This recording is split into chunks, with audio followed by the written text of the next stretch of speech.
ಸ್ನೇಹಿತರೆ, trading ಸೈಕಾಲಜಿಯ final ಎಪಿಸೋಡ್ಗೆ ಸ್ವಾಗತ.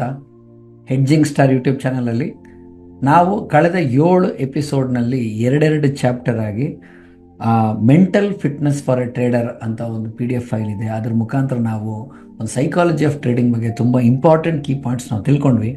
ಅದರಲ್ಲಿ ಆಲ್ಮೋಸ್ಟ್ ಒಂದು 14 ಚಾಪ್ಟರ್ಸಲ್ಲಿ ನಾವು ಏನೇನು ಕಲ್ತ್ವಿ, what are all the takeaways, ನಾವು ಏನೇನು ಮಾಡಬೇಕು, ಓವರಾಲು ನಾವೊಂದು ಒಳ್ಳೆ ಪ್ರೊಫೆಷ್ನಲ್ ಟ್ರೇಡರ್ ಆಗಬೇಕು ಅಂದರೆ ಏನೇನು ಮಾಡಬೇಕು, ಒಂದೊಂದೇ ನಾವು ನೋಡ್ತಾ ಬರೋಣ ಬನ್ನಿ. ಮೊದಲನೇದಾಗಿ, even with a great trading system, emotions can sabotage our success if not kept in check. ಮಾರ್ಕೆಟಲ್ಲಿ ಸುಮಾರು ಒಂದು 1 ಲಕ್ಷ ತನಕನೂ ಮೋಸ್ಟ್ ಸಫಿಸ್ಟಿಕೇಟೆಡ್ ಟ್ರೇಡಿಂಗ್ ಸ್ಟ್ರಾಟಜೀಸ್ ಇದೆ. ಅದು ಎಲ್ಲೋದನ್ನು ಸಕ್ಸಸ್ಫುಲ್ ಆಗಬೇಕು ಅಂದರೆ ಫಸ್ಟ್ ನಾವು ಮಾಡಬೇಕಾಗಿರೋದೇನು, ನಮ್ಮ ಎಮೋಷನ್ಸು ನಮ್ಮ ಕಂಟ್ರೋಲ್ ಇರಬೇಕು. ಅದನ್ನು ಕಂಟಿನ್ಯೂಸ್ ಆಗಿ ಬ್ಯಾಕ್ ಟೆಸ್ಟ್ ಮಾಡಿ ಸಕ್ಸಸ್ಫುಲ್ ಆಯಿತು ಅಂದರೆ ಬ್ಲೈಂಡಾಗಿ ಫಾಲೋ ಮಾಡೋಕ್ಕೆ ಕಲಿಬೇಕು. Limiting your losses and letting winners run is crucial but emotionally difficult for many traders. ಈ ಸಿಸ್ಟಮ್ನ ನಾವು ಪ್ರಾಕ್ಟೀಸ್ ಮಾಡಲಿಕ್ಕೆ ನನಗೇನೆ ಸುಮಾರು ಒಂದು 1.5 ಇಂದ 2 ವರ್ಷ ತೊಗೊಂಡ್ಬಿಡ್ತು. ನಮ್ಮ ಇಂಡಿಯನ್ ಸೈಕಾಲಜಿ ಕೂಡ ಅದನ್ನೇ ಹೇಳುತ್ತೆ. ಲಾಸಸ್ ಆದರೆ ಎಷ್ಟಾದರೂ ಅಷ್ಟು ತಡ್ಕೋತೀವಿ, ಆದರೆ ಪ್ರಾಫಿಟ್ ಆದರೆ ಒಂದು ಸ್ವಲ್ಪನೂ ತಡ್ಕೊಳ್ಳಲ್ಲ, ಅಲ್ಲೇ ಕಟ್ ಮಾಡಿಬಿಡ್ತೀವಿ. ಸೊ ಇದನ್ನು ಯಾವಾಗ ನಾವು ರಿವರ್ಸ್ ಮಾಡೋದು ಕಲಿತೀವಿ, ಅಲ್ಲಿ ತನಕ ನಮಗೆ ಸಕ್ಸಸ್ ಸಿಗಲ್ಲ. ಟ್ರೇಡಿಂಗಲ್ಲಿ ಎಷ್ಟು ಪ್ರಾಫಿಟ್ ಬರುತ್ತೋ ಅದನ್ನು ಸ್ಟ್ರಾಟಜಿ ಪ್ರಕಾರ ಜಾಸ್ತಿ ನಾವು ಮಲ್ಟಿಪ್ಲೈ ಮಾಡೋದು ಕಲಿಬೇಕು. ಅದೇ ಥರ ಎಷ್ಟು ಲಾಸಸ್ ಆಗುತ್ತೋ ಅದನ್ನು ಅಲ್ಲಲ್ಲೇ ಇಮ್ಮಿಡಿಯೇಟಾಗಿ ಕಟ್ ಮಾಡೋವಂಥ ಸಿಸ್ಟಮ್ನ ಇಟ್ಕೋಬೇಕು. ಮೂರನೇದಾಗಿ, avoid letting emotions tempt you to deviate from your tested system even on seemingly big opportunity. ಯಾವುದೋ ಒಂದು ನ್ಯೂಸ್ ಬರುತ್ತೆ, ಯಾವುದೋ ಒಂದು ಮೆಗಾ ಇವೆಂಟ್ ಇದೆ, ಅಂಥ ಟೈಮ್ನಲ್ಲಿ ನಾನು ಟ್ರೇಡ್ ಹಾಕಿ ಡಿಪ್ಲಾಯ್ ಮಾಡಿ ಸಿಕ್ಕಾಪಟ್ಟೆ ದುಡ್ಡು ಮಾಡಿಬಿಡ್ತೀನಿ ಅಂದ್ಬಿಟ್ಟು ನಾವೇನು ಮಾಡ್ತೀವಿ, ನಮ್ಮ ಸ್ಟ್ರಾಟಜಿನ ಫಾಲೋ ಮಾಡೋದು ಬಿಟ್ಬಿಟ್ಟು ಬೇರೆದಕ್ಕೆ ಬಗ್ಗೆ ಫೋಕಸ್ ಮಾಡ್ತೀವಿ. ಇಷ್ಟೇ ರಿಸ್ಕ್ ಮ್ಯಾನೇಜ್ಮೆಂಟು ಅಂತ ಹೇಳಿರುತ್ತೆ, ಆದರೆ ನಾವು ಅದರಿಂದ 4 to 5 ಟೈಮ್ಸ್ ಜಾಸ್ತಿ ರಿಸ್ಕ್ ತೊಗೊಂಡ್ಬಿಡ್ತೀವಿ. ಯಾಕೆ? ಬೇಗ ನನ್ನ ಪ್ರಾಬ್ಲಮ್ ಸಾರ್ಟ್ ಔಟ್ ಆಗೋಗುತ್ತೆ ಅಂತ. ಸೊ ಅದನ್ನು ಮಾಡಬೇಡ್ರಿ ಅಂತ ಹೇಳ್ತಾನೆ. ಯಾವುದೇ ಕಾರಣಕ್ಕೂ ಎಮೋಷನ್ಸು ಅದನ್ನು ಟೆಂಪ್ಟ್ ಮಾಡೋ ಥರ ಟ್ರೇಡ್ಸ್ಗಳು ಮಾಡಬೇಡ್ರಿ. Develop the mindset that you are a winning trader regardless of short term result to handle the losing stream. ನಾವು ಕ್ಯಾಲ್ಕುಲೇಷನ್ ಮಾಡಬೇಕಾದ್ರೂ ಕೂಡ ಪರ್ ಆ್ಯನಮ್ ಎಷ್ಟು ರಿಟರ್ನ್ಸ್ ಜನರೇಟ್ ಮಾಡಬೇಕು ಅಂತ ಯೋಚನೆ ಮಾಡಬೇಕೆ ಹೊರತು ಮಂತ್ಲಿ ರಿಟರ್ನ್ಸ್ ನಾನು ಇಷ್ಟು ತೆಗಿತೀನಿ ಅಂತ ಯೋಚನೆ ಮಾಡಬಾರ್ದು. ಓವರಾಲ್ 1 ವರ್ಷಕ್ಕೆ ಡಬಲ್ ಆಗುತ್ತೆ ಸರ್, ಮಂತ್ಲಿ ನಿಮಗೆ ಮಿನಿಮಮ್ 8 to 10% ವರ್ಕೌಟ್ ಆಗುತ್ತೆ. ಈ ಥರ ನಾವು ಯೋಚನೆ ಮಾಡಬೇಕೆ ಹೊರತು ಮಂತ್ಲಿ ನಾವು ಗ್ಯಾರಂಟೀಡ್ ರಿಟರ್ನ್ಸ್ 8 to 10% ತೆಗಿತೀನಿ ಅಂತ ಯೋಚನೆ ಮಾಡಬಾರ್ದು. ಇದರಿಂದ ಏನಾಗುತ್ತೆ, ಮೈಂಡ್ ಸೆಟ್ ಹಾಳಾಗುತ್ತೆ. ಸೊ ಶಾರ್ಟ್ ಟರ್ಮಲ್ಲಿ ಸಿಕ್ಕಾಬಿಟ್ಟೆ ಲೂಸಿಂಗ್ ಸ್ಟಿಕ್ಸು ಇರುತ್ತೆ, ವಿನ್ನಿಂಗ್ ಸ್ಟಿಕ್ಸು ಇರುತ್ತೆ, ಆದರೆ ಫೈನಲ್ ಔಟ್ಪುಟ್ ನಮಗೆ ಪ್ರಾಫಿಟೇ ಬರಬೇಕು. ಆ ಥರದ್ದೇ ನಾವು ಸ್ಟ್ರಾಟಜೀಸ್ನ ಡೆವಲಪ್ ಮಾಡಬೇಕು. ಅಂತ ಮೈಂಡ್ ಸೆಟ್ ಡೆವಲಪ್ ಮಾಡಿ ಅಂತ ಹೇಳ್ತಾನೆ. Assess your trading personality and commit to a system that aligns with it for a best result. ನನಗೆ ಅಂತ ಒಂದು ಟ್ರೇಡಿಂಗ್ ಸಿಸ್ಟಮ್ ಇರುತ್ತೆ. ನಾನು ಲಾಂಗ್ ಟರ್ಮ್ ಇನ್ವೆಸ್ಟರಾ, ಅದಕ್ಕೊಂದು ಸ್ಟ್ರಾಟಜಿ ಇದೆ. ಶಾರ್ಟ್ ಟರ್ಮ್ ಇನ್ವೆಸ್ಟರಾ, ಒಂದು ಸ್ಟ್ರಾಟಜಿ ಇದೆ. ಎಲ್ಲಿ ನ್ಯೂಸ್ ಇದೆಯೋ ಅಂಥ ಟೈಮಲ್ಲಿ ಮಾತ್ರ ಮಾಡ್ತೀನೋ ಅದಕ್ಕೊಂದು ಸ್ಟ್ರಾಟಜಿ ಇದೆ. ಸ್ಕ್ಯಾಲ್ಪರ ಸ್ಟ್ರಾಟಜಿ ಇದೆ. ಸೊ ನನ್ನ ಸ್ಟ್ರಾಟಜಿ ನಿಮಗೆ ವರ್ಕ್ ಆಗಬೇಕು ಅಂತ ಏನೂ ಇಲ್ಲ. ನಿಮಗೆ ಕಂಫರ್ಟಬಲ್ ಆಗಿರೋಂಥ ಸ್ಟ್ರಾಟಜಿ ನನಗೂ ಕಂಫರ್ಟಬಲ್ ಆಗಬೇಕು ಅಂತ ಏನೂ ಇಲ್ಲ. ಅದಕ್ಕೆ ನಾವೇನು ಮಾಡ್ತೀವಿ, ಪ್ರತಿಯೊಂದು ಟೆಕ್ನಿಕ್ಸು ಸ್ಟ್ರಾಟಜಿನೂ ತಿಳ್ಕೊಂಬಿಡ್ಬೇಕು, ಡಿಪ್ಲಾಯ್ ಮಾಡಿ ಯಾವುದು ನನಗೆ ಕಂಫರ್ಟಬಲೋ ಅದನ್ನು ಮಾತ್ರ ಫಾಲೋ ಮಾಡ್ಕೊಳ್ಳೋ ಥರ ನೆಕ್ಸ್ಟ್ ಪ್ರೊಸೆಸ್ ಸ್ಟಾರ್ಟ್ ಮಾಡಬೇಕು. ಸೊ ನಿಮ್ಮ ಟ್ರೇಡಿಂಗ್ ಪರ್ಸನಾಲಿಟಿ ಏನೋ ಆ ಸಿಸ್ಟಮ್ ಒಂದು ಸತಿ ಸಿಕ್ಕಿದ್ಮೇಲೆ ಏನೇ ಆಗಲಿ ನಾನು ಆ ಸಿಸ್ಟಮ್ ಏನು ಹೇಳ್ತಾ ಅದನ್ನು ಮಾತ್ರ ಬ್ಲೈಂಡಾಗಿ ಫಾಲೋ ಮಾಡ್ತೀನಿ ಅಂತ ಕೇಳ್ಕೋಬೇಕು. Visualise yourself as a successful trader and can help make that future reality. Alpha wave ಬಗ್ಗೆ ಹೇಳ್ತಾರೆ. ಅಂದರೆ ದಿನಾ ಬೆಳಗ್ಗೆ ಒಂದು 4:15 to 5 ಗಂಟೆ ಬ್ರಹ್ಮ ಮುಹೂರ್ತದಲ್ಲಿ ಅದನ್ನು ವಿಜುವಲೈಸ್ ಮಾಡ್ಕೊಳ್ಳಿ. ಏನಂತ, ನಾವು ಮೋಸ್ಟ್ ಸಕ್ಸಸ್ಫುಲ್ ಟ್ರೇಡರ್ಸ್ ಯಾರು ಅವ್ರ ಸಿಸ್ಟಮ್ನ ಫಾಲೋ ಮಾಡ್ತಾರೆ, ಏನೇ ಆದರೂ ಅವರು ಕಳ್ಕೊಳ್ಳಲ್ಲ, ದುಡ್ಡು ಮಾಡೇ ಮಾಡ್ತಾರೆ ಅಂತ ಒಂದು ವಿಜುವಲೈಸೇಷನ್ ಎಫೆಕ್ಟ್ನ ಮಾಡ್ಕೊಳ್ಳಿ ಅಂತ ಹೇಳ್ತಾರೆ. ಆವಾಗ ಏನಾಗುತ್ತೆ, ಏನೇ ಆದರೂ ಫೈನಲ್ ಔಟ್ಪುಟ್ ನಿಮಗೆ ಪ್ರಾಫಿಟಬಲ್ ಟ್ರೇಡ್ಸೇ ಬರುತ್ತೆ. ರಾಂಗ್ ಟ್ರೇಡ್ಸ್ನ ಕಮ್ಮಿ ಮಾಡ್ಕೋತೀರಾ. New traders often makes predictable mistakes that the seasoned trader capitalise on. 2 ಥರ ಟ್ರೇಡರ್ಸ್ ಇದ್ದಾರೆ. ಒಬ್ಬರು ಸೀಸನ್ಡ್ ಟ್ರೇಡರ್, ಇನ್ನೊಬ್ಬರು ಹೊಸಬ್ರು. ಅವರು ಆ ಮಿಸ್ಟೇಕ್ಸ್ನ ಮಾಡ್ತಾರೆ. ಮಾಡಿದ ಮಿಸ್ಟೇಕ್ಸ್ನ ಮತ್ತೆ ಮಾಡ್ತಾರೆ. ಆ ದುಡ್ಡೆಲ್ಲ ಯಾರಿಗೆ ಹೋಗುತ್ತೆ, ಸೀಸನ್ಡ್ ಟ್ರೇಡರ್ಗೆ ಹೋಗುತ್ತೆ. ಮಾರ್ಕೆಟ್ ಅನ್ನೋದು ಮರ್ಸಿಲೆಸ್ಸು. ಯಾರು ಡಿಸಿಪ್ಲಿನ್ಡಾಗಿ ಟ್ರೇಡ್ ಮಾಡ್ತಾರೆ ಪ್ರತಿಯೊಬ್ಬರಿಗೂ ದುಡ್ಡು ಇಲ್ಲಿಂದ ಅಲ್ಲಿಗೆ ಹೊಟ್ಟೋಗುತ್ತೆ. ಸೊ ಮಿಸ್ಟೇಕ್ಸ್ನ ಸ್ವಲ್ಪ ಕಮ್ಮಿ ಮಾಡಿ ಪ್ರಾಫಿಟಬಲ್ ಟ್ರೇಡ್ಸ್ನ ಜಾಸ್ತಿ ದಿವಸ ಓಡಕ್ಬಿಡಿ. Only trade with truly risk capital you can afford to lose without effort without emotional attachment. ಯಾವ ಥರ ದುಡ್ಡು ಹಾಕಬೇಕು ಮಾರ್ಕೆಟಲ್ಲಿ? ಕಳ್ಕೊಳ್ಳೋವಂಥ ದುಡ್ಡನ್ನು ಹಾಕಬೇಕು. ಲಿಟ್ರಲಿ ಹೇಳ್ತಾ ಇದ್ದೀನಿ. ಯಾಕೆ? ಸ್ಯಾಲ್ರಿ ದುಡ್ಡಾಗಲಿ, ಪೆನ್ಷನ್ ದುಡ್ಡಾಗಲಿ, ಬಡ್ಡಿಗೆ ಯಾರೋ ಬರ್ತಾರೆ ಕಾಸು ತೊಗೊಂಬಂದಿರೋದಾಗಲಿ, ಅಂಥ ದುಡ್ಡನ್ನು ನಾವು ಮಾರ್ಕೆಟಲ್ಲಿ ಹಾಕಿದ್ರೆ ಅದು ಕಂಪ್ಲೀಟ್ಲಿ ರಿಸ್ಕಿ ಕ್ಯಾಪಿಟಲು. ಏನೇ ಮಾಡಿದ್ರು ನಮಗೆ ಫೈನಲ್ ಔಟ್ಪುಟ್ ದುಡ್ಡು ಬರಲ್ಲ, ತುಂಬ ಪ್ರಾಬ್ಲಮ್ ಆಗುತ್ತೆ. ಅದರಿಂದ ನಾವು ಆಚೆ ಬರಬೇಕು. Focus on improving yourself and your discipline, not just tweaking your trading system. ಎಲ್ಲೋ ಒಂದು ಕಡೆ ಟ್ರೇಡರ್ಸ್ ಲಾಸಸ್ ಆಗ್ತಾ ಇದೆ ಅಂದರೆ ನಾವು ಯೋಚನೆ ಮಾಡಬೇಕಾಗಿರೋದು ಯಾವುದರಿಂದ? ಮಾರ್ಕೆಟಿಂದ ಅಲ್ಲ, ಸಿಸ್ಟಮಿಂದ ಅಲ್ಲ, ನನ್ನಿಂದ ತಪ್ಪಾಗಿದೆ. ನಾನು ಹೆಂಗೆ ಇಂಪ್ರೂವ್ ಆಗಬೇಕು? ನಾನು ಯಾಕೆ ಈ ಸಿಸ್ಟಮ್ನ ಫಾಲೋ ಮಾಡೋಕ್ಕಾಗಿಲ್ಲ? ನಾನು ಎಲ್ಲಿ ಡಿಸ್ಟ್ರಾಕ್ಟ್ ಆದೆ? ಆ ಥರ ನಿಮಗೆ ನೀವೇ ಕ್ವಶನ್ಸ್ನ ಕೇಳಿಕೊಂಡು ನೀವು ಔಟ್ಪುಟ್ನ ತೊಗೊಂಬರ್ಬೇಕು. Create a distraction free trading environment and have a contingency plan to stay focused. ಸುತ್ತಮುತ್ತ ಜಾಗ ನೀಟಾಗಿ ಇಟ್ಕೊಳ್ಳಿ. ಒಂದು ಪ್ಲೇಸ್ನ ಕೊಳಕಾಗಿ ಇಟ್ಕೊಬೇಡ್ರಿ. ಹೆಲ್ತಿ ಫುಡ್ ತಿನ್ನಿ, ಕರೆಕ್ಟಾಗಿ ಎಕ್ಸಸೈಸ್ ಮಾಡಿರಿ, ಯೋಗಾಸನ ಮಾಡಿ. ಒಂದು ಡಿಸ್ಟ್ರಾಕ್ಷನ್ ಫ್ರೀ ಟ್ರೇಡಿಂಗ್ ಎನ್ವಿರಾನ್ಮೆಂಟ್ ಇರಬೇಕು. ಎಲ್ಲ ಒಂಥರ ಕಾಮಾಗಿದ್ದು ಕೂಲಾಗಿರುವಂಥ ಜಾಗದಲ್ಲಿ ನೀವು ಕರೆಕ್ಟಾಗಿ ಕೂತ್ಕೊಂಡು ಮಾಡಿದ್ರೆ ಒಂದು ರೈಟ್ ಥಾಟ್ಸ್ಗಳು ಬರುತ್ತೆ.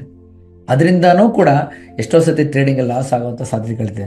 ಯಾರೊಬ್ಬರ ಜಗಳ ಆಡ್ತಾ ಇರ್ತೀವಿ, ಇಲ್ಲೊಂದು ಕಡೆ ಸ್ಮೆಲ್ ಬರ್ತಾ ಇರುತ್ತೆ, ಅಥವಾ ಇಂಟರ್ನೆಟ್ ಕನೆಕ್ಷನ್ ಸರಿ ಇರಲ್ಲ, ಇಡೀ ಟೇಬಲ್ ಕೊಳ್ಕೊಳಕಾಗಿ ಇಟ್ಕೊಂಡಿರ್ತೀವಿ. ಇಂಥ ಟೈಮ್ನಲ್ಲಿ ಏನಾಗುತ್ತೆ ಅಂದರೆ ನಮ್ಮ ಥಾಟ್ಸ್ ನೆಗೆಟಿವ್ ಆಗಿ ಹೋಗ್ತಾ ಇರುತ್ತೆ.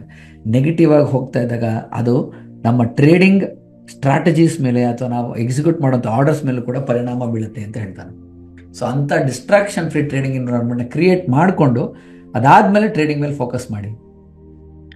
Avoid letting other traders opinion sway you from your own tested system and analysis. ಬೇರೆಯವ್ರ ಮಾತು ಕೇಳಿ, ಆದರೆ ಫೈನಲ್ ಡಿಸಿಷನ್ ನೀವೇ ತಗೋಬೇಕು. ಅವ್ರವ್ರ ಸಿಸ್ಟಮ್ ತಕ್ಕಂಗೆ ಅವ್ರು ಪ್ರಾಫಿಟು ಮಾಡ್ಕೋತಾರೆ, ಲಾಸು ಮಾಡ್ಕೋತಾರೆ. ಎಷ್ಟೊಂದು ಜನ ನಿಮಗೆ ಟೆಲಿಗ್ರಾಮ್ ಚಾನಲ್ಸಲ್ಲಿ ಅಥವಾ ವಾಟ್ಸಪ್ ಗ್ರೂಪಲ್ಲಿ ನಾನು ಇಷ್ಟು ಸಾವಿರ ಮಾಡ್ಕೊಂಬಿಟ್ಟೆ, ಇಷ್ಟೊಂದು ಟ್ರೇಡ್ಸ್ಗಳು ತೊಗೊಂಡಿದ್ದೆ, ಇಷ್ಟು ಲಕ್ಷ ಮಾಡ್ಕೊಂಬಿಟ್ಟೆ ಅಂತ ತೋರಿಸ್ತಾರೆ. ಸೊ ನಮ್ಗೆ ಅದೇ ಸೊಲ್ಯೂಷನ್ ಅಂದ್ಬಿಟ್ಟು ನಾವೇನು ಮಾಡ್ತೀವಿ, ನಮ್ಮ ಟ್ರೇಡಿಂಗ್ ಸಿಸ್ಟಮ್ನ ಕಟ್ ಮಾಡಿಬಿಟ್ಟು ಅವ್ರ ಟ್ರೇಡಿಂಗ್ ಸಿಸ್ಟಮ್ನ ಫಾಲೋ ಮಾಡೋಕ್ಕೆ ಹೋಗ್ತೀವಿ. ಅಲ್ಲಿ ಡಿಸಿಪ್ಲಿನ್ ಇರಲ್ಲ. ಸೊ ಬೇರೆಯವ್ರ ಒಪಿನಿಯನ್ಸು, ಬೇರೆಯವರ ಸ್ಟ್ರಾಟಜೀಸು ನಿಮಗೆ ನಿಮ್ಮ ಸಿಸ್ಟಮ್ನ ಫಾಲೋ ಮಾಡದೇ ಇರೋದಕ್ಕೆ ಬಿಡಬಾರ್ದು. ಏನೇ ಆಗಲಿ ಅವರು ಕರೆಕ್ಟು, ನನ್ನ ಸಿಸ್ಟಮು ಕರೆಕ್ಟು, ಆ ಥರನೇ ನೀವು ಫಾಲೋ ಮಾಡಬೇಕು. Keep a detailed trading journal to learn from your experiences and hold yourself accountable. ಯಾರು ರೆಸ್ಪಾನ್ಸಿಬಲ್ ಅಲ್ಲ. ನೀವು ಯಾರೋ ಒಬ್ಬರಿಗೆ ಟ್ರೇಡಿಂಗಿಗೆ ಅಕೌಂಟ್ನ ಮ್ಯಾನೇಜ್ ಮಾಡೋಕ್ಕೆ ಕೊಟ್ಟಿದ್ದೀರಾ ಅಂದರೆ ಅವನು ರೆಸ್ಪಾನ್ಸಿಬಲ್ ಅಲ್ಲ. ನೀವೇನು ಮಾಡಬೇಕು, ಫಸ್ಟ್ ಅವನ ಜೊತೆ ಕೂತ್ಕೊಂಡ್ಬಿಟ್ಟು ಅವನ ಸ್ಟ್ರಾಟಜಿ ಏನು, ಅವನ ರಿಸ್ಕ್ ಮ್ಯಾನೇಜ್ಮೆಂಟ್ ಏನು, ಕಳೆದ್ರೆ ಅವನು ಏನು ಮಾಡ್ತಾನೆ, ಪ್ರಾಫಿಟ್ ಆದರೆ ಏನು ಮಾಡ್ತಾನೆ, ಪ್ರತಿಯೊಂದನ್ನು ಬರೆದಿಟ್ಕೊಂಡ್ಬಿಟ್ಟು ಓಕೆ ಅವನ ಸ್ಟ್ರಾಟಜಿ ನಂಗೆ ಇಷ್ಟ ಆಗಿದೆ, ನನ್ನ ಕಾನ್ಸೆಪ್ಟ್ ಜೊತೆಗೆ ಅವನದು ಸೂಟ್ ಆಗ್ತಾ ಇದೆ ಅಂತ ಹೇಳಿ ಆಮೇಲೆ ಫಂಡಿಂಗ್ನ ಕೊಡಬೇಕು. ಇಲ್ಲ ನೀವೇ ಒಂದು ಟ್ರೇಡಿಂಗ್ ಜರ್ನಲ್ ಇಟ್ಕೊಂಡ್ಬಿಟ್ಟು ನಾನು ಎಲ್ಲಿ ಕಳ್ಕೊತಾ ಇದ್ದೀನಿ, ಎಲ್ಲಿ ಸಂಪಾದನೆ ಮಾಡ್ತಾನೆ ಅಂತ ನಿಮ್ಮ ಎಕ್ಸ್ಪೀರಿಯನ್ಸಸ್ನ ಬರ್ಕೊಂಡು ಪ್ರತಿಯೊಂದು ಟ್ರೇಡ್ಗೂ, ಲಾಸ್ಗೂ, ಪ್ರಾಫಿಟ್ಗೂ ನೀವೇ ಅಕೌಂಟಬಲ್ ಅಂತ ನೀವು ಮಾಡ್ಕೋಬೇಕು. ಆವಾಗ ಅಷ್ಟೇ ನೀವು ಸಕ್ಸಸ್ಫುಲ್ ಆಗ್ತೀರ. While you can learn from others experience, your own emotional responses are what matters most. ನಾವು ಜನರಲಾಗಿ ಹೇಳ್ತಾ ಇರ್ತೀವಿ, ಸರ್ ನಾವು ಗಾಡಿ ಕಲಿಬೇಕಾದ್ರೆ ಬೇರೆಯವ್ರ ಗಾಡೀಲಿ ಕಲ್ತು ಬಿಡಬೇಕು, ಆಮೇಲೆ ಓಡಿಸ್ಬೇಕಾದ್ರೆ ನಮ್ಮ ಸ್ವಂತ ಗಾಡಿ ಓಡಿಸ್ಬೇಕು ಅಂತ ಹೇಳ್ತೀವಿ. ಸೊ ಬೇರೆಯವ್ರ ಎಕ್ಸ್ಪೀರಿಯನ್ಸು ಡೆಫಿನೆಟ್ಲಿ ಮ್ಯಾಟರ್ ಆಗುತ್ತೆ. ಯಾಕೆ? ಬೇರೆಯವ್ರ ಎಕ್ಸ್ಪೀರಿಯನ್ಸ್ ಮಾಡಿದಾಗ ನಾವು ಆ ಥರ ಮಿಸ್ಟೇಕ್ಸ್ ಮಾಡಬಾರ್ದು ಮಾರ್ಕೆಟಲ್ಲಿ ಅಂತ ಗೊತ್ತಾಗುತ್ತೆ. ಆದರೆ ಯಾವುದು ತುಂಬ ಇಂಪಾರ್ಟೆಂಟು, ಅವ್ರು ಮಾಡ್ತಾ ಇದ್ರೆ ಅದರಿಂದ ಲಾಸ್ ಆಗುತ್ತೆ ಅಂತ ಗೊತ್ತಿದ್ರೂ ಕೂಡ ನಾವು ಅದೇ ತಪ್ಪು ಮಾಡ್ತೀವಲ್ವ. ಯಾಕೆ? ನಾವು ನಮ್ಮ ಎಮೋಷನ್ಸ್ ಮೇಲೆ ಗಮನ ಕೊಟ್ಟಿರಲ್ಲ. ನಮ್ಮ ಎಮೋಷನ್ ರೆಸ್ಪಾನ್ಸಸ್ ಏನಿದೆಯಲ್ಲ ಅದೇ ಸಿಕ್ಕಾಪಟ್ಟೆ ಮ್ಯಾಟರ್ ಆಗೋದು.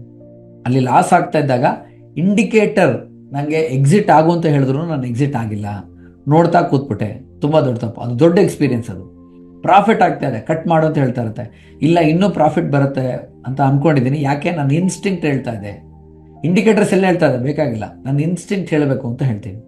ಸೊ ಇಂಥ ತಪ್ಪುಗಳು ಮಾಡಿದೆ ಇದರಿಂದ ನಾವು ಪಾಠ ಕಲಿತೀವಲ್ಲ, ಸೊ ಅದು ಮ್ಯಾಟ್ರ್ ಆಗುತ್ತೆ. Do your thinking, analyse before trading and then execute your system mechanically without over thinking.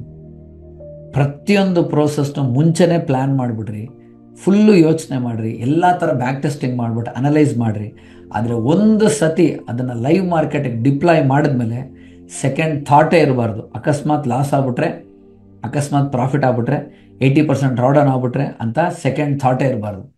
ಏನೇ ಆಗಲಿ ಮಾರ್ಕೆಟ್ ಸಿನಾರಿಯಲ್ಲಿ ಬ್ಲೈಂಡಾಗಿ ನಾನು ಆ ಸಿಸ್ಟಮ್ನ ಫಾಲೋ ಮಾಡ್ತೀನಿ ಅಂತ ಒಂದು ಕನ್ಕ್ಲೂಷನ್ಗೆ ಬರಬೇಕು. ಸೊ ಈ 14 ಪ್ಯಾರಾಮೀಟ್ರು ಒಂದೊಂದು ಯುನೀಕ್ ಪಾಠಗಳನ್ನ ಕಲಿಸುತ್ತೆ. ನಿಮಗೆ ಇದಲ್ಲದೆ ಇನ್ನು ಯಾವ ಥರ ಈ ಪರ್ಟಿಕ್ಯುಲರ್ ಟ್ರೇಡಿಂಗ್ ಸೈಕಾಲಜಿನ ಯೂಸ್ ಮಾಡಿಕೊಂಡು ಒಂದು ಸ್ಟ್ರಾಟಜಿನ ಡೆವಲಪ್ ಮಾಡ್ಬೋದು, ಯಾವ ಥರ ನಿಮ್ಮ ಮೆಂಟಲ್ ಹೆಲ್ತ್ನ ರೆಡಿ ಮಾಡ್ಕೋಬೋದು ಫಾರ್ ಟ್ರೇಡಿಂಗ್, ಅದನ್ನು ನೆಕ್ಸ್ಟ್ ಮತ್ತೊಂದು ವಿಡಿಯೋ ಸೀರೀಸ್ನಲ್ಲಿ ನಾನು ನಿಮಗೆ ತಿಳಿಸ್ತಾ ಬರ್ತೀನಿ. ಇದುವರೆಗೂ ಏನೇನು ನೋಡಿದ್ದೀರಾ ಅದ್ರ ಬಗ್ಗೆ ಒಂದು ಫೀಡ್ಬ್ಯಾಕ್ ಕೊಡಿ, ರಿವ್ಯೂ ಕೊಡಿ.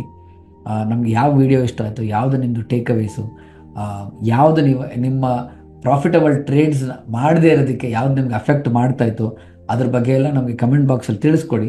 ಅದು ಏನಿದೆ ನಾವು will be able to discuss and will try to rectify. Okay ಅಲ್ವಾ? ಥ್ಯಾಂಕ್ ಯು ಸೇರಿಸ್ರೆ. ಪ್ರತಿಯೊಂದು ವೀಡಿಯೋಸ್ನು ನೀವು ನೋಡಿದ್ದೀರಾ ಅಂತ ಅಂದ್ಕೊಂಡಿದ್ದೀನಿ. ಪ್ರತಿಯೊಂದು 7 ಎಪಿಸೋಡ್ ಸೀರೀಸು ಕೂಡ ಅದರಲ್ಲಿ ಯಾವುದೇ ಥರ ಪ್ರೋಸ್ ಆ್ಯಂಡ್ ಕಾನ್ಸ್ ಇದ್ದರೂ ದಯವಿಟ್ಟು ನಮಗೆ ತಿಳಿಸಿ, ಅದಕ್ಕೆ ಸಂಬಂಧಪಟ್ಟಂಗೆ ನಾನು ಅಪ್ಡೇಟ್ ಆಗ್ತೀನಿ. ಈಗಲೂ ಕೂಡ ನಾವು ನಮ್ಮ ಟ್ರೇಡಿಂಗ್ ಸಿಸ್ಟಮ್ನ ವರ್ಕೌಟ್ ಮಾಡ್ತಾನೇ ಇದ್ದೀನಿ. ನಾನು ಕೂಡ ಸ್ಟಿಲ್ ಲರ್ನಿಂಗ್. ಎಮೋಷ್ನಲ್ ಕಂಟ್ರೋಲ್ ಅನ್ನೋದು ನಿಜವಾಗ್ಲೂ ಅಷ್ಟು ಸುಲಭವಾಗಿ ಸಿಗೋವಂಥದ್ದು ಅಲ್ಲವೇ ಅಲ್ಲ. It is a long process and a study process. So ನೀವೇನು ಮಾಡಬೇಕು ಅಂದರೆ what you do on a daily basis. T Rangarajan ಅಂತ ಅವ್ರು ಹೇಳಿದ್ದಾರೆ ಇದನ್ನು, even if imperfectly done will give you far greater result then what you do perfectly but on a irregular basis. ಯಾವುದೇ strategies ಆಗೋದು, ಯಾವುದೇ ಎಮೋಷ್ನಲ್ ಕಂಟ್ರೋಲ್ ಆಗೋದು, ಯಾವುದೇ process ಆಗ್ಬೋದು, ಡೈಲಿ ಪ್ರಾಕ್ಟೀಸ್ ಮಾಡಿ ಅಂತ ಹೇಳ್ತಾನೆ, ಡೈಲಿ ರಿಪಿಟೇಷನ್ ಮಾಡಿ ಅಂತ ಹೇಳ್ತಾನೆ. ಸೊ ಆ ರಿಪಿಟೇಷನ್ ಮಾಡ್ತಾ ಮಾಡ್ತಾ ಮಾಡ್ತಾ ಫಸ್ಟ್ ಫ್ಯೂ ಡೇಸ್ ನೀವು ತಪ್ಪು ಮಾಡ್ತೀರಾ, ಅಥವಾ ಫಸ್ಟ್ ಫ್ಯೂ ಡೇಸ್ ನಿಮಗೆ ಪ್ರಾಫಿಟ್ ಲಾಸ್ ಏನೂ ಗೊತ್ತಾಗಲ್ಲ. ಆಮೇಲೆ ಹೋಗ್ತಾ ಹೋಗ್ತಾ ಹೋಗ್ತಾ ಹೋಗ್ತಾ ಸಿಕ್ಕಾಪಟ್ಟೆ ರಿಸಲ್ಟ್ ಬರುತ್ತೆ. ನಂದು ಆ ಥರದ ಲೈವ್ ಎಕ್ಸಾಂಪಲ್ಸ್ ಸಿಕ್ಕಾಪಟ್ಟೆ ಇದೆ. ಎಸ್ಪೆಷಲಿ ಹೆಲ್ತ್ ಕೇರಲ್ಲಿ ಆಗ್ಬೋದು, ಡೆವಲಪ್ಮೆಂಟಲ್ಲಿ ಆಗ್ಬೋದು, ಅಥವಾ ಟ್ರೇಡಿಂಗ್ ಸಿಸ್ಟಮ್ಸಲ್ಲಿ ಆಗ್ಬೋದು. ಪ್ರತಿಯೊಂದು ಕೂಡ ಫಸ್ಟ್ ಒಂದು 3 ತಿಂಗಳು 4 ತಿಂಗಳು ತುಂಬ ಕಷ್ಟ ಕೊಟ್ಬಿಡ್ತು. ಇದೆಲ್ಲ ನಂಗೆ ರಿಸಲ್ಟೇ ಕೊಡಲ್ಲ ಅಂತ ಅಂದ್ಕೊಂಡಿದ್ದೆ. ಆದರೆ ಹಳೇ ಔಟ್ಪುಟ್ಟು, ಹಳೇ ನಾನು ಮತ್ತು ಇವಾಗಿನ ನಾನು ಚೆಕ್ ಮಾಡಿದಾಗ ಐ ವಾಸ್ ಟೋಟಲಿ ಶಾಕ್ಡ್. ನಿಜವಾಗ್ಲೂ ನಾನಾ ಇದು ಅಂತ ಅನಿಸ್ಬಿಡ್ತು. ಆ ಲೆವೆಲ್ಗೆ ಇಂಪ್ರೂವ್ಮೆಂಟ್ ಆಗಿದೆ. ಸೊ ಈ ಪ್ರೋಸೆಸ್ ಏನಿದೆಯಲ್ಲ ಡೆಫಿನೆಟ್ಲಿ ನಮಗೆ ಪ್ರಾಫಿಟಬಲ್ ಕೊಟ್ಟೇ ಕೊಡತ್ತೆ ಅಂತ ನಂಬಿಕೆ ಇಟ್ಕೊಂಡು ಬ್ಲೈಂಡಾಗಿ ಫಾಲೋ ಮಾಡಿ. ಇವತ್ತಲ್ಲ ನಾಳೆ ನಿಮಗೆ ಪ್ರಾಫಿಟಬಲ್ ಆಗೇ ಆಗತ್ತೆ. ಅದಕ್ಕೆ ನಾನು ಲೈವ್ ಸಾಕ್ಷಿ. ಪ್ಲೇಸ್ಟೋರ್ಸ್ನಲ್ಲಿ CA ದಯಾನಂದ್ ಬಂಗಾಳಿ ಆ್ಯಪ್ನ ಡೌನ್ಲೋಡ್ ಮಾಡ್ಕೊಳ್ಳಿ. ಅದರಲ್ಲಿ ಕಂಪ್ಲೀಟ್ ಫುಲ್ ಸ್ಟಾಪ್ ಕೋರ್ಸ್ ಒಂದು ಇಂಗ್ಲೀಷ್ನಲ್ಲಿ ಮತ್ತು ಒಂದು ಕನ್ನಡದಲ್ಲಿದೆ. ಇದನ್ನು ಡೌನ್ಲೋಡ್ ಮಾಡ್ಕೊಳ್ಳಿ. ಇನ್ನು ಮುಂದಿನ ಮಾಹಿತಿಗಾಗಿ ಆಫೀಸ್ ಫೋನ್ ನಂಬರ್ಗೆ ಒಂದ್ಸತಿ ಡಯಲ್ ಮಾಡಿಬಿಟ್ಟು ಮಿಕ್ಕಿ ಡೀಟೇಲ್ಸ್ ಬಗ್ಗೆ ವಿವರ ತಿಳ್ಕೊಳ್ಳಿ. Thank you very much. Trading psychology ಇದು ಫೈನಲ್ ಟೇಕ್ ಅವೇಸು. ನಿಮಗೆ ಇದಲ್ಲದೆ ಇನ್ನು ಯಾವ ಥರ ವಿಡಿಯೋ ಸೀರೀಸ್ ಬೇಕು ನಮಗೆ ದಯವಿಟ್ಟು ಕಮೆಂಟ್ ಬಾಕ್ಸಲ್ಲಿ ತಿಳಿಸಿ. ಆ್ಯಂಡ್ ಎಮೋಷ್ನಲ್ ಕಂಟ್ರೋಲ್ಸ್ ಬಗ್ಗೆ ಟ್ರೈನಿಂಗ್ ತೊಗೊಳ್ಳಿ. ಹೊಸ ಟ್ರೇಡಿಂಗ್ ಸಿಸ್ಟಮ್ನ ಜಾಸ್ತಿ ಹುಡ್ಕಕ್ಕೆ ಹೋಗಬೇಡಿ. Take care. All the best. Happy trading. ಸಂಪರ್ಕಿಸಿ CA Dayanand Bangali, stock market training institute, Rajajinagar, first block, Bengaluru.